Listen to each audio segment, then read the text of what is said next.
Well, Foodie Beauty's health journey is over, as we all knew it would be. As of now, she hasn't walked. She was taking those walks in the park. She hasn't taken any walks in over a week now, at least 7, 8 days, possibly more. She's something else. So yesterday, she all of a sudden she doesn't feel well. She, for some reason, something prompted her to want to take her blood pressure at Walmart. So she forces her arm into this cuff at Walmart, and her blood pressure, now don't quote me, is 160 something over 90 something, okay, high. And she claims she has this horrible headache. She's been extremely fatigued, dizzy, having all these concerning symptoms, right? Now, if my blood pressure was like that and I was dizzy and I had a headache and fatigue, you better believe I'm going to the hospital because that's signs of a stroke. But not Foodie. She wants to sit on her chair. Well, what should I do?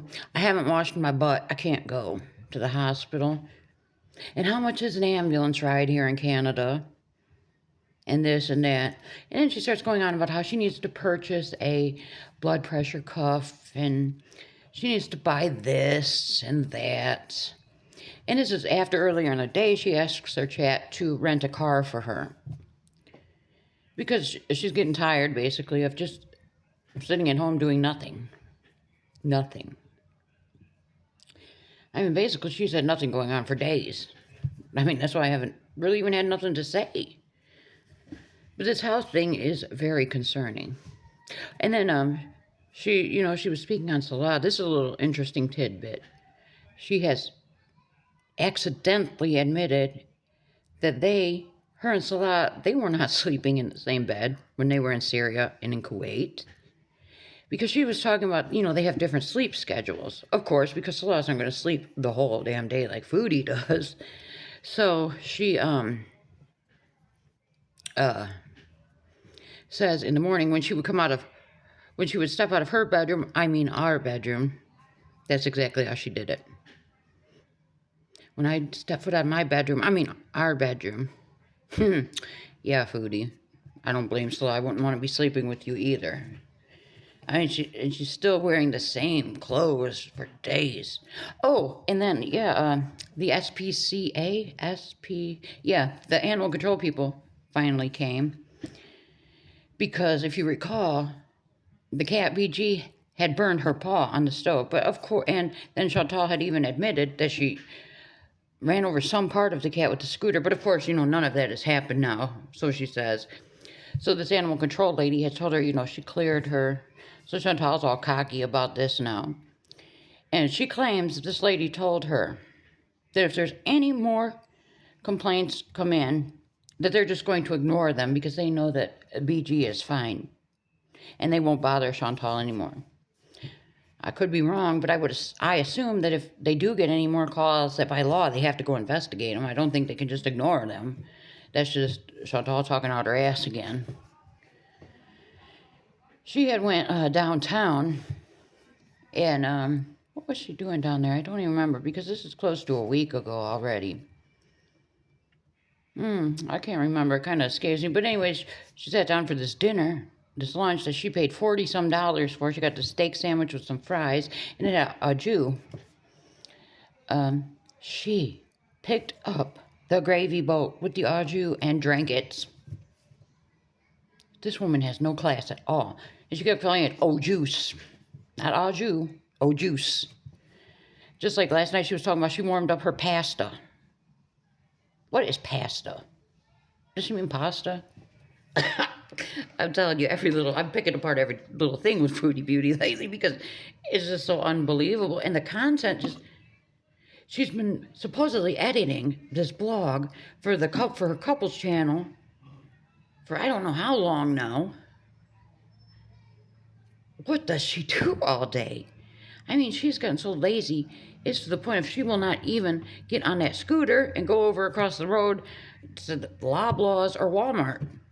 She would rather pay a delivery fee plus a tip for the stuff to be brought to her.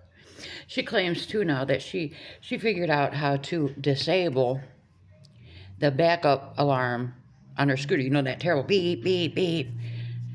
She claims, now, I don't buy this at all. Okay, she had to take the seat off of the scooter. She had to remove the battery from the scooter. Then she had to tip this whole scooter upside down, find this wire, and disconnect it. She cannot even go from her couch to her sink without being out of breath and sitting down and having to use this tool to turn on her faucet because she won't even stand to turn the faucet on. But she expects us to believe that she single-handedly turned this scooter upside down to disconnect the backup alarm. And she disconnected it because she's thinking that at night when she goes down to pick up her DoorDash or whatever, when the concierge is down there, she thinks that he's looking at her funny when he hears the beep, beep, beep, her coming out of the elevator. She says, he's probably thinking, oh, this fat lady coming to get her food again. Chantal, you're right. That probably is what he's thinking. When you're ordering DoorDash 2-3 times a day, and she can't even walk downstairs to get it. She has to ride the scooter downstairs to get it. I mean, and now we get this. Oh, and she claims that she spoke with a nurse about this blood pressure, and they told her to see a doctor within 24 hours. Now, I mean, I don't know, I wasn't there, but I would guess that anything you called, and she says you can call 811 or something in Canada. I would guess if you called any health professional and told them your blood pressure is elevated, you're dizzy, you have a splitting headache, I'm assuming they're going to tell you to go to the emergency room. Not just take an Advil and wait 24 hours to see your primary care doctor. I don't believe it. I don't think she spoke to anybody. So then she says that she can't get an appointment with her doctor until 5 days. So she's just going to try to take care of herself, drink a lot of water. What is that going to do? I don't get it. And then we still have Chantal going on about racism. There was a big thing the day I told you she went downtown and drank the juice out of the gravy boat. There was a big thing in the chat. This person with the screen name, YT Lover, she calls him YouTube Lover. It is quite clear that that is not what the YT stands for. A lot of people are saying it's White Lover.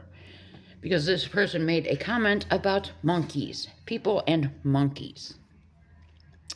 And Chantal refuses to see that this person is a racist because, of course, this person gifts her. So that was a big controversy. And then yesterday she was complaining. Now this is going to blow you. She was complaining about people that get on TikTok and beg. They make it their job to beg. They need to go out and get a job like everybody else. They need to contribute in some way to society. Excuse me? This is coming from the woman who begged for, what was it, close to $10,000 to bring herself back to Canada from Syria because she was afraid of Salah's family was going to do something to her, and she was losing her mind over there because they're very family-oriented over there, and she couldn't take the company all the time, and and then she was begging for money to get the cat fixed when she got here. She just yesterday asked for money to rent a car, and now she's dropping these hints. She needs a blood pressure monitor and this and that. But these people, these beggars, basically sound like she was speaking on herself.